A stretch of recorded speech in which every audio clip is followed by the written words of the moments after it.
Hey ladies and gents, and welcome to my Euro 2020 download content and Data Pack 7 review.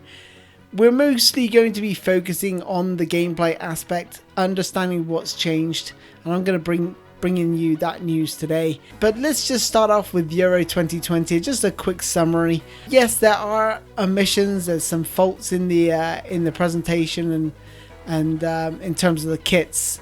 Sort of the third kits for some teams, which are incorrect. There's also, there's no badges on the arm, which should have the Euro 2020 badge on the sleeve. But I mean, if you're like me and not too worried about the detail, it's not going to bother you. But for those that are really a stickler for detail, this is definitely going to bug you, and I understand those frustrations, and it should be put right by Konami.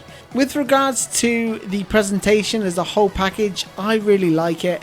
I love the national anthems being played at the start of each match. The way the sort of crowd hold the scarves aloft prior to the game being kicked off, as you can see here as the camera sort of pans around the stadium.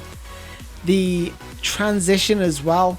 So when you score a goal or you see a celebration, you get like a little bit of a transition with the Euro 2020 logo. I really like that as well. It's really slick and smooth moving. And just generally, like, the kits look excellent. Having all 55 or 56 teams licensed is just absolutely splendid as well. So there is a lot to like in this Euro 2020 download content. So let's rewind to some Data Pack 6 gameplay, which I'm going to show you now. Data Pack 6 was a massive improvement over Data Pack 5, however it wasn't without its problems.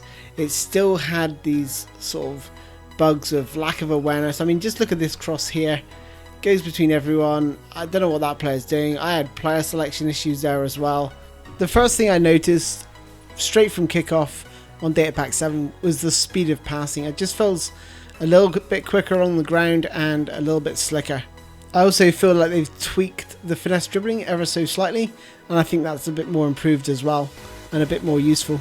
All of the gameplay clips you're seeing is on legend difficulty, and one of the things I've noticed is the enhancements to the AI. And when I say enhanced, I don't mean that the AI is even harder to beat. I think they've made it a little bit more realistic. They're making sort of more errors with their passes. You're going to see here, this is on legend difficulty, just remember. And there's other things as well. They're a little bit more clinical when they go forward.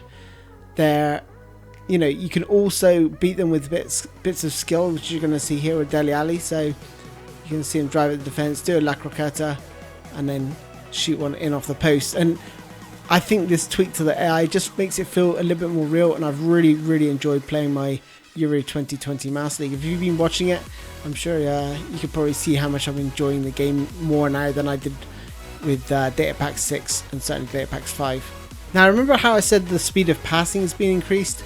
I also believe they've increased the shot power as well. If you look at some of these shots from Benzema here, and this is what I was saying about the AI being more clinical. Watch this. First time, bang, and look at the shot power there. Now, if we compare that to Data Pack 6, the shots just feel a little bit more laboured. So, look at the shots here from Benzema. We're looking at the same player. They just don't seem to have the same velocity or power that they have in Data Pack 7. And here's a sort of finesse shot I took with, I think that was Joao Felix. And here's one last example on Data Pack 6 before we jump back into Data Pack 7 gameplay. So, pretty laboured.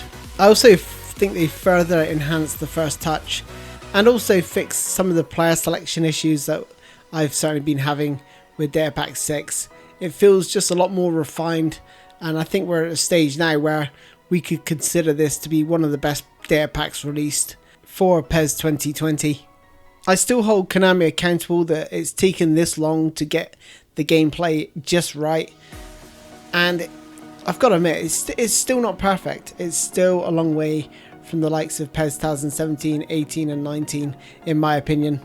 But Data Pack 7 is a massive improvement for PES 2020, and at least they got it right in the end. Let's have a quick recap of all those points that I made for the Data Pack 7 review.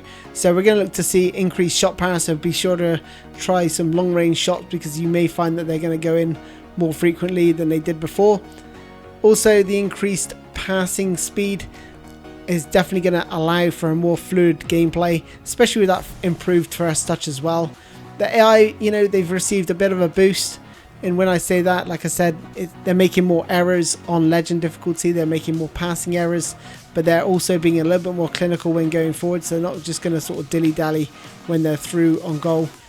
Also, you're going to notice a minor improvement to finesse dribbling. Certainly the responsiveness seems to be improved.